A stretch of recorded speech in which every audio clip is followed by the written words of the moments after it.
Well, Chief Meteorologist Matt Zaffino joins us now. Matt, we really couldn't have asked for better weather for this 4th of July weekend. Well, so much better than last year's 4th of July. Remember, we had record high temperatures up around triple digits. Not the case this year, even a little bit below average, which is amazing, right? Are you going to watch fireworks tomorrow night, Blair? I'm still figuring out my plans, if I'm being honest with you.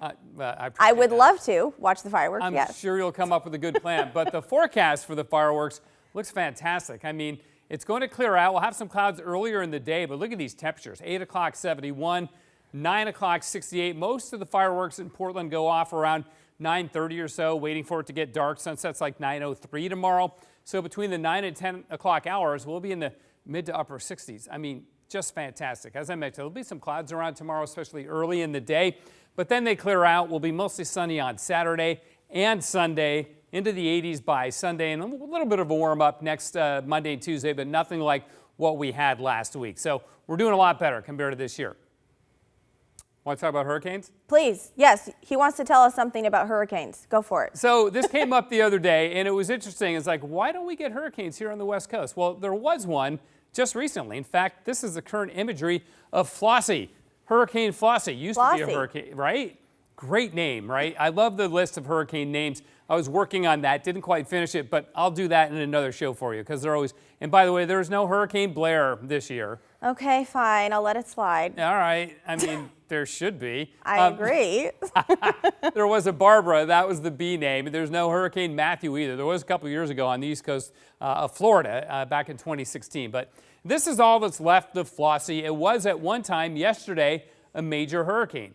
So what happened? So let's look at what happens with hurricanes off the coast of Mexico, which is related to why we don't get them. This is the path of Flossie historically, going back 8 days, started as a tropical disturbance off the coast of Costa Rica, made its way north, finally became a hurricane somewhere south of Puerto Vallarta offshore here, right? Then yesterday it becomes a major hurricane, a Category 3, and then after that it quickly fizzles 2, 1, and now it is a post-tropical depression. So why is that? Well, for the answer, we look at the sea surface temperature. See where it's all dark red here?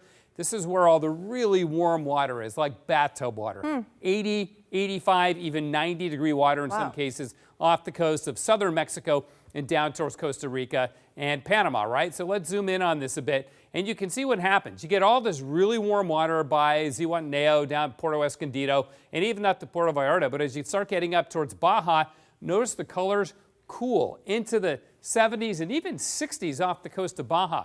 Hurricanes just can't survive with that cooler water. So here are the ingredients that you need for a tropical storm. Really warm water above 80 degrees. Tropical systems, hurricanes, and tropical cyclones are different from our mid-latitude winter storms that we get. These are warm core storms, so they need that warm water. That in turn evaporates, put a lot of heat and a lot of moisture in the air. That all converges upwards as long as the upper level winds are all coming from the same direction, meaning there's no wind shear to tear the storm apart. Get all this moisture and you get some circulation, and that's how tropical storms form. So once you get up around the coast of Oregon, or as I said, even the coast of Baja, the ocean is simply too cold to support tropical storms and hurricanes. We have had remnants impact parts of the West Coast, Blair, like Southern California. Every now and then, San Diego or LA will get the remnants of a tropical storm. I think Southern California even has only been hit by an actual tropical storm, as it's still a tropical storm, a couple of times. We've had remnant moisture move north into Oregon from tropical systems and give us rain, but never the tropical system itself. Okay, Matt, thanks so much. You bet. We're back right after this.